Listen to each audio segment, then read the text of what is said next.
Assalamualaikum warahmatullahi wabarakatuh. Berjumpa kembali bersama channel Hikmah Alam. Apa kabar semua sahabat-sahabat? Terima kasih bagi yang sudah menonton dan subscribe channel saya.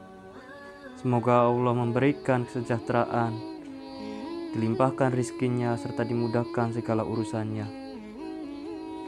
Kali ini saya akan membahas kisah sejarah Sunan Giri. Di awal abad 14 Masehi, kerajaan Blambangan diperintah oleh Prabu Menak-Sembuyu, salah seorang keturunan Prabu Hayam Wuruk dari kerajaan Majapahit. Raja dan rakyatnya memeluk agama Hindu, dan ada sebagian yang memeluk agama Buddha. Pada suatu hari, Prabu Menak-Sembuyu gelisah. Demikian pula permaisurinya.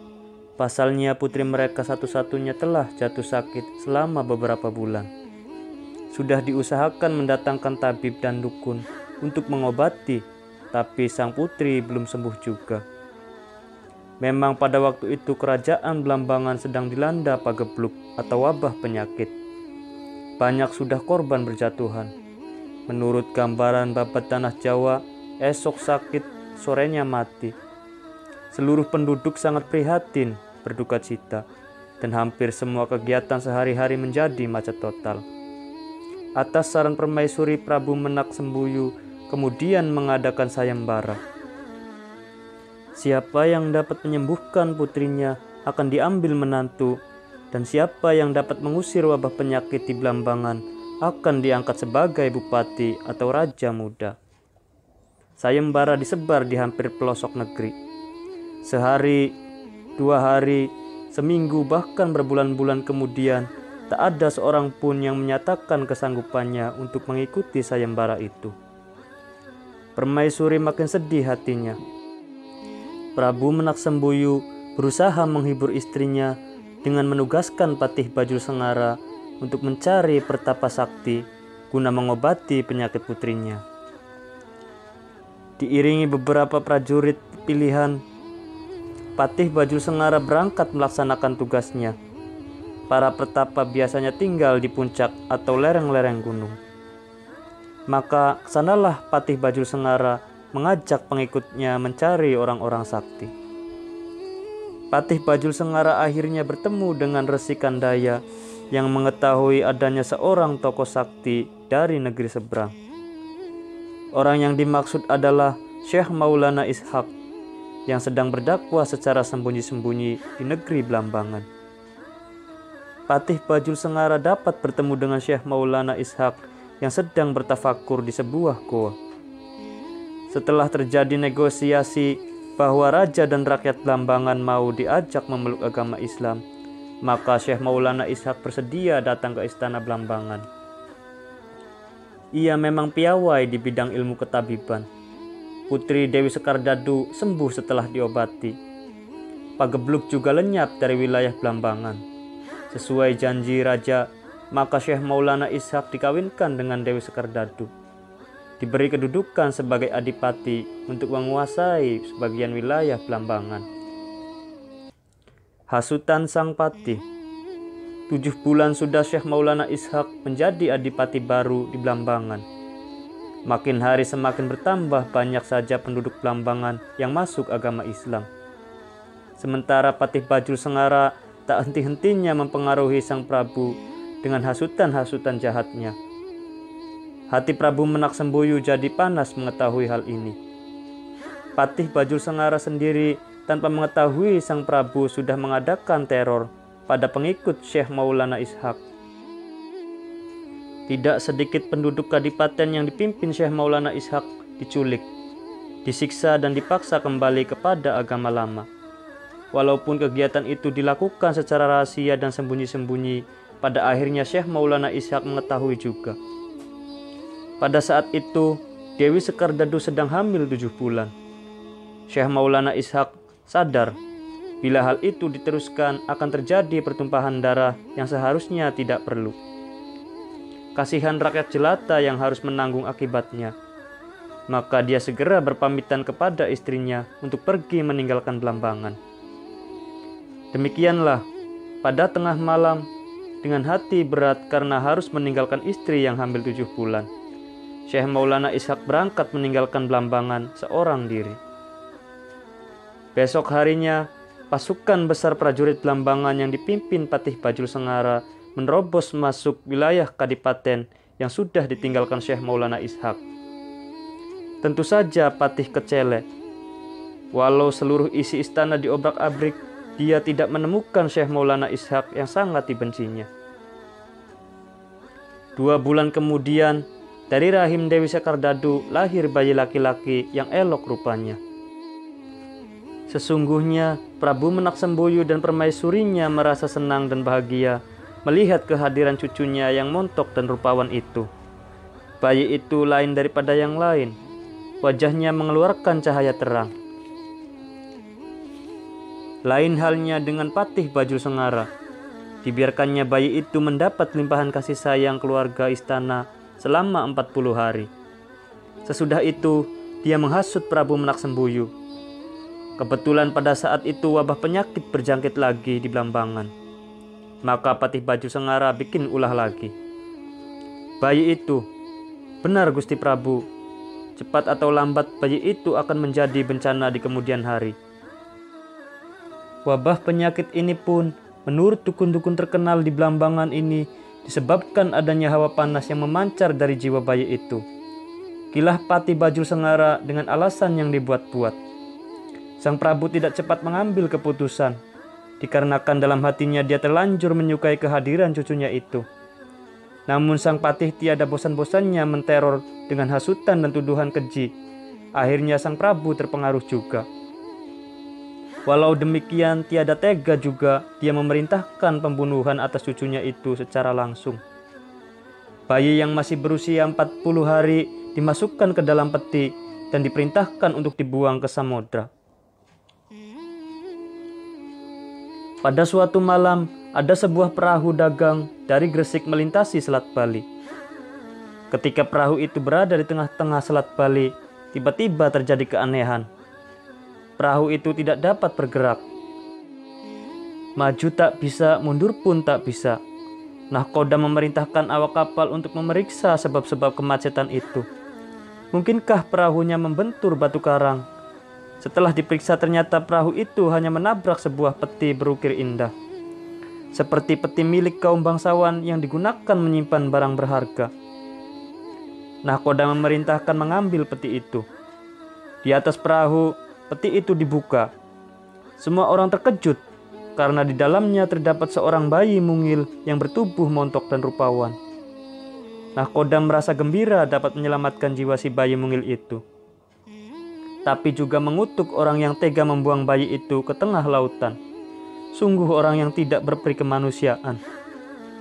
Nahkoda kemudian memerintahkan awak kapal untuk melanjutkan pelayaran ke Pulau Bali. Tapi perahu tak dapat bergerak maju. Ketika perahu diputar dan diarahkan ke Gresik, ternyata perahu itu melaju dengan pesatnya. Di hadapan Nyai Ageng Pinati, janda kaya pemilik kapal nahkoda berkata sambil membuka peti itu, "Peti inilah yang menyebabkan kami kembali dalam waktu secepat ini. Kami tak dapat meneruskan pelayaran ke Pulau Bali," kata sang nahkoda.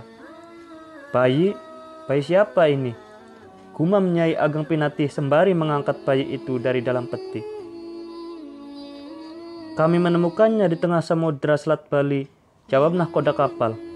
Bayi itu kemudian mereka serahkan kepada Nyai Ageng Pinati untuk diambil sebagai anak angkat.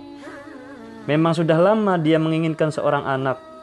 Karena bayi itu ditemukan di tengah samudra, maka Nyai Ageng Pinati kemudian memberinya nama Joko Samudra. Ketika berumur 11 tahun, Nyai Ageng Pinatih mengantarkan Joko Samudra untuk berguru kepada Raden Rahmat atau Sunan Ampel di Surabaya.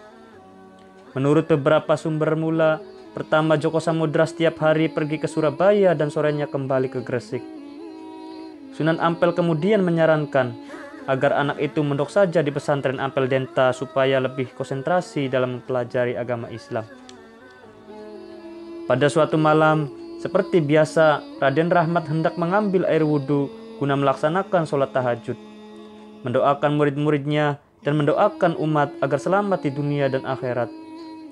Sebelum berwudu, Raden Rahmat menyempatkan diri melihat-lihat para santri yang tidur di asrama. Tiba-tiba Raden Rahmat terkejut. Ada sinar terang memancar dari salah seorang santrinya. Selama beberapa saat beliau tertegun. Sinar terang itu menyilaukan mata. Untuk mengetahui siapakah murid yang wajahnya bersinar itu, maka Sunan Ampel memberi ikatan pada sarung murid itu. Esok harinya, sesudah sholat subuh, Sunan Ampel memanggil murid-muridnya itu. "Siapa di antara kalian yang waktu bangun tidur, kain sarungnya ada ikatan?" tanya Sunan Ampel.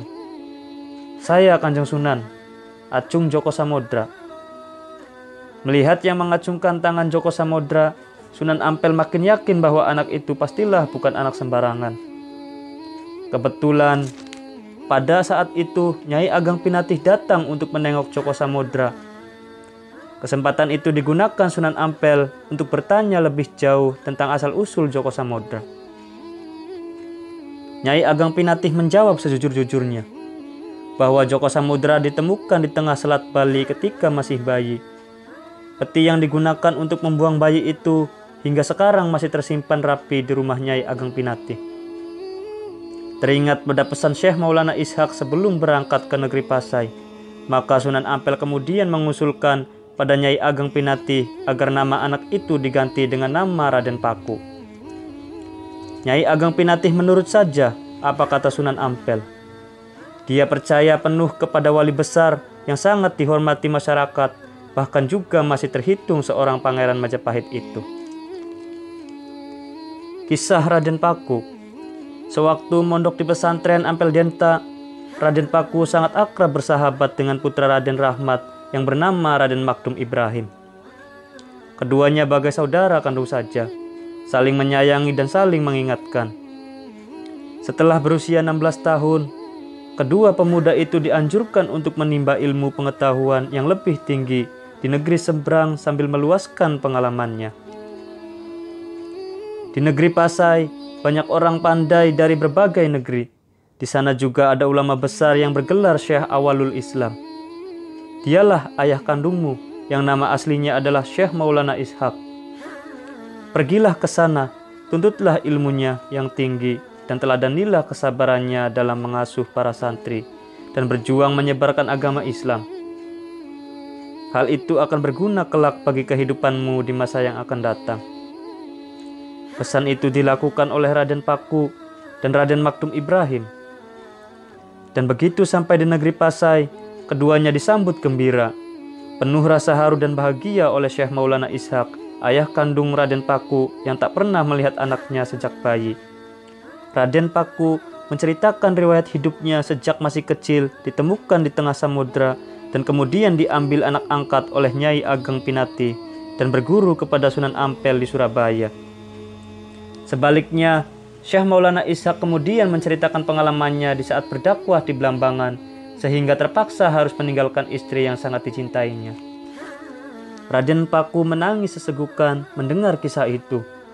Bukan menangisi kemalangan dirinya yang telah disia-siakan kakeknya, yaitu Prabu Menak Sembuyu, tetapi memikirkan nasib ibunya yang tak diketahui lagi tempatnya berada. Apakah ibunya masih hidup atau sudah meninggal dunia? Di negeri Pasai banyak ulama besar dari negara asing yang menetap dan membuka pelajaran agama Islam kepada penduduk setempat. Hal ini tidak disia-siakan oleh Raden Paku dan Maulana Makdum Ibrahim. Kedua pemuda itu belajar agama dengan tekun, baik kepada Syekh Maulana Ishak sendiri maupun kepada guru-guru agama lainnya. Ada yang beranggapan bahwa Raden Paku dikaruniai ilmu laduni, yaitu ilmu yang langsung berasal dari Tuhan, sehingga kecerdasan otaknya seolah tiada bandingnya. Di samping belajar ilmu tauhid, mereka juga mempelajari ilmu tasawuf dari ulama Iran, Baghdad, dan Gujarat yang banyak menetap di negeri Pasai. Ilmu yang dipelajari itu berpengaruh dan menjiwai kehidupan Raden Paku dalam perilakunya sehari-hari, sehingga kentara benar bila ia mempunyai ilmu tingkat tinggi. Ilmu yang sebenarnya hanya pantas dimiliki ulama yang berusia lanjut dan berpengalaman. Gurunya kemudian memberinya gelar Syekh Maulana Ainul Yakin. Setelah 3 tahun berada di Pasai dan masa belajar itu sudah dianggap cukup oleh Syekh Maulana Ishak, kedua pemuda itu diperintahkan kembali ke tanah Jawa. Oleh ayahnya, Raden Paku diberi sebuah bungkusan kain putih berisi tanah. Kelak, bila tiba masanya dirikanlah pesantren di Gresik. Carilah tanah yang sama betul dengan tanah dalam bungkusan ini. Disitulah kau membangun pesantren. Demikian pesan ayahnya. Kedua pemuda itu kemudian kembali ke Surabaya, melaporkan segala pengalamannya kepada Sunan Ampel. Sunan Ampel memerintah Makdum Ibrahim berdakwah di daerah Tuban. Sedang Raden Paku diperintah pulang ke Gresik kembali ibu angkatnya, yaitu Nyai Ageng Pinati. Pada usia 23 tahun, Raden Paku diperintah oleh ibunya untuk mengawal barang dagangan ke Pulau Banjar atau Kalimantan. Tugas ini diterimanya dengan senang hati. Nahkoda kapal diserahkan kepada pelaut kawakan, yaitu Abu Hurairah. Walau pucuk pimpinan berada di tangan Abu Hurairah, tapi Nyai Ageng Pinatih memberi kuasa pula kepada Raden Paku untuk ikut memasarkan dagangan di Pulau Banjar. 3 buah kapal berangkat meninggalkan pelabuhan Gresik dengan penuh muatan. Biasanya sesudah dagangan itu terjual habis di Pulau Banjar, maka Abu Hurairah diperintah membawa barang dagangan dari Pulau Banjar yang sekiranya laku di Pulau Jawa, seperti rotan, damar emas, dan lain-lain. Dengan demikian keuntungan yang diperoleh menjadi berlipat ganda. Tapi kali ini tidak. Sesudah kapal merapat di pelabuhan Banjar, Raden Paku membagi-bagikan barang dagangan dari Gresik itu secara gratis kepada penduduk setempat. Tentu saja hal ini membuat Abu Hurairah menjadi cemas. Dia segera memprotes tindakan Raden Paku. "Raden, kita pasti akan mendapat murka Nyai Ageng Pinatih. Mengapa barangan dagangan kita diberikan secara cuma-cuma?" "Jangan khawatir, Paman," kata Raden Paku. "Tindakan saya ini sudah tepat. Penduduk Banjar pada saat ini sedang dilanda musibah. Mereka dilanda kekeringan dan kurang pangan. Sedangkan ibu sudah terlalu banyak mengambil keuntungan dari mereka. Sudahkah ibu memberikan hartanya dengan membayar zakat kepada mereka? Saya kira belum. Nah, sekaranglah saatnya ibu mengeluarkan zakat untuk membersihkan diri." "Itu di luar wewenang saya, Raden," kata Abu Hurairah. "Jika kita tidak memperoleh uang, lalu dengan apa kita mengisi perahu supaya tidak oleng dihantam ombak dan badai?" Raden Paku terdiam beberapa saat. Dia sudah maklum bila dagangan habis, biasanya Abu Hurairah akan mengisi kapal atau perahu dengan barang dagangan dari Kalimantan. Tapi sekarang tak ada uang, dengan apa dagangan Pulau Banjar akan dibeli? "Paman tak usah risau," kata Raden Paku dengan tenangnya. "Supaya kapal tidak oleng, isilah karung-karung kita dengan batu dan pasir." Memang benar, mereka dapat berlayar hingga di pantai Gresik dalam keadaan selamat. Tapi hati Abu Hurairah menjadi kebat-kebit sewaktu berjalan meninggalkan kapal untuk menghadap Nyai Ageng Pinatih. Dugaan Abu Hurairah memang tepat. Nyai Ageng Pinatih terbakar amarahnya ketika mendengar perbuatan Raden Paku yang dianggap tidak normal itu. "Sebaiknya ibu lihat dahulu," pinta Raden Paku. "Sudah, jangan banyak bicara. Buang saja pasir dan batu itu. Hanya mengotori karung-karung kita saja," hardik Nyai Ageng Pinatih. Tapi ketika awak kapal membuka karung-karung itu, mereka terkejut. Karung-karung itu isinya berubah menjadi barang-barang dagangan yang biasa mereka bawa dari Banjar, seperti rotan, damar, kain, dan emas serta intan. Bila ditaksir, harganya jauh lebih besar ketimbang barang dagangan yang disedekahkan kepada penduduk Banjar.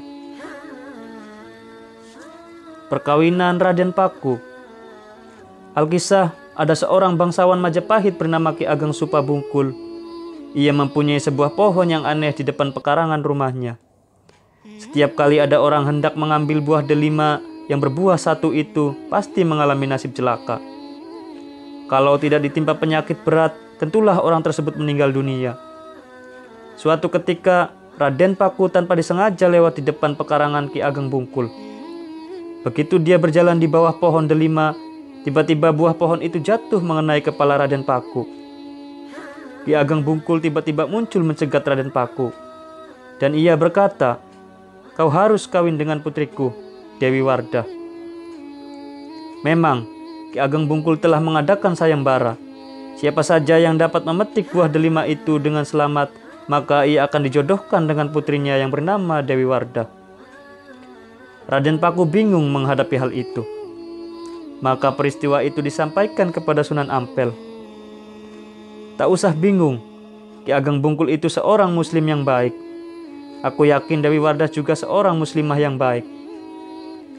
Karena hal itu sudah menjadi niat Ki Ageng Bungkul, kuharap kau tidak mengecewakan niat baiknya itu." Demikian kata Sunan Ampel. "Tapi, bukankah saya hendak menikah dengan putri Kanjeng Sunan, yaitu dengan Dewi Murtasia?" ujar Raden Paku. "Tidak mengapa," kata Sunan Ampel. "Sudah melangsungkan akad nikah dengan Dewi Murtasia, selanjutnya kau akan melangsungkan perkawinanmu dengan Dewi Wardah." Itulah lika-liku perjalanan hidup Raden Paku. Dalam sehari ia menikah 2 kali. Menjadi menantu Sunan Ampel, kemudian menjadi menantu Ki Ageng Bungkul, seorang bangsawan Majapahit yang hingga sekarang makamnya terawat baik di Surabaya. Sesudah berumah tangga, Raden Paku makin giat berdagang dan berlayar antar pulau. Sambil berlayar itu pula, beliau menyiarkan agama Islam pada penduduk setempat sehingga namanya cukup terkenal di Kepulauan Nusantara. Lama-lama, kegiatan dagang tersebut tidak memuaskan hatinya. Ia ingin berkonsentrasi menyiarkan agama Islam dengan mendirikan pondok pesantren. Ia pun minta izin kepada ibunya untuk meninggalkan dunia perdagangan. Nyai Ageng Pinatih yang kaya raya itu tidak keberatan. Andai kata hartanya yang banyak itu dimakan setiap hari dengan anak dan menantunya, rasanya tiada akan habis. Terlebih Juragan Abu Hurairah, orang kepercayaan Nyai Ageng Pinatih, menyatakan kesanggupannya untuk mengurus seluruh kegiatan perdagangan miliknya. Maka wanita itu ikhlas melepaskan Raden Paku yang hendak mendirikan pesantren. Mulailah Raden Paku bertafakur di goa yang sunyi. 40 hari 40 malam beliau tidak keluar goa, hanya bermunajat kepada Allah. Tempat Raden Paku bertafakur itu hingga sekarang masih ada, yaitu Desa Kembangan dan Kebomas. Usai bertafakur, teringatlah Raden Paku pada pesan ayahnya sewaktu belajar di negeri Pasai. Dia pun berjalan berkeliling untuk mencari daerah yang tanahnya mirip dengan tanah yang dibawa dari negeri Pasai. Melalui desa Margonoto, sampailah Raden Paku di daerah perbukitan yang hawanya sejuk. Hatinya terasa damai. Ia pun mencocokkan tanah yang dibawanya dengan tanah di tempat itu. Ternyata cocok sekali. Maka di desa Sidomukti itulah ia kemudian mendirikan pesantren. Karena tempat itu adalah dataran tinggi atau gunung, maka dinamakanlah pesantren Giri. Giri dalam bahasa Sanskerta artinya gunung. Atas dukungan istri-istri dan ibunya, juga dukungan spiritual dari Sunan Ampel, tidak begitu lama, hanya dalam waktu 3 tahun pesantren Giri sudah terkenal ke seluruh Nusantara. Menurut Dr. Haji de Graaf, sesudah pulang dari pengembaraannya atau berguru ke negeri Pasai, ia memperkenalkan diri kepada dunia. Kemudian berkedudukan di atas bukit di Gresik. Dan ia menjadi orang pertama yang paling terkenal dari Sunan-Sunan Giri yang ada. Di atas gunung tersebut seharusnya ada istana, karena di kalangan rakyat dibicarakan adanya Giri Kedaton atau kerajaan Giri. Murid-murid Sunan Giri berdatangan dari segala penjuru, seperti Maluku, Madura, Lombok, Makassar, Hitu, dan Ternate. Demikian menurut de Graaf. Menurut babat tanah Jawa, murid-murid Sunan Giri itu justru bertebaran hampir di seluruh penjuru benua besar, seperti Eropa, Arab, Mesir, Cina, dan lain-lain.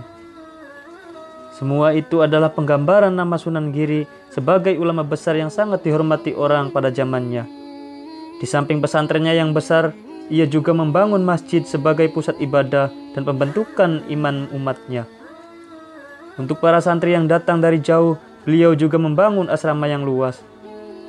Di sekitar bukit tersebut sebenarnya dahulu jarang dihuni oleh penduduk dikarenakan sulitnya mendapatkan air. Tetapi dengan adanya Sunan Giri, masalah air itu dapat diatasi. Cara Sunan Giri membuat sumur atau sumber air itu sangat aneh dan gaib. Hanya beliau seorang yang mampu melakukannya. Peresmian Masjid Demak. Dalam peresmian Masjid Demak, Sunan Kalijaga mengusulkan agar dibuka dengan pertunjukan wayang kulit yang pada waktu itu bentuknya masih wayang beber, yaitu gambar manusia yang dibeber pada sebuah kulit binatang. Usul Sunan Kalijaga ditolak oleh Sunan Giri, karena wayang yang bergambar manusia itu haram hukumnya dalam ajaran Islam. Demikian menurut Sunan Giri. Jika Sunan Kalijaga mengusulkan peresmian Masjid Demak itu dengan membuka pagelaran wayang kulit, kemudian diadakan dakwah dan rakyat berkumpul boleh masuk setelah mengucapkan syahadat, maka Sunan Giri mengusulkan agar Masjid Demak diresmikan pada saat hari Jumat sembari melaksanakan sholat jamaah Jumat. Sunan Kalijaga yang berjiwa besar kemudian mengadakan kompromi dengan Sunan Giri. Sebelumnya Sunan Kalijaga telah merubah bentuk wayang kulit sehingga gambarannya tidak bisa disebut sebagai gambar manusia lagi. Lebih mirip karikatur seperti bentuk wayang yang ada sekarang ini. Sunan Kalijaga membawa wayang kreasinya itu di hadapan sidang para wali. Karena tak bisa disebut sebagai gambar manusia, maka akhirnya Sunan Giri menyetujui wayang kulit itu digunakan sebagai media dakwah. Perubahan bentuk wayang kulit itu adalah dikarenakan sanggahan Sunan Giri. Karena itu, Sunan Kalijaga memberi tanda khusus pada momentum penting itu.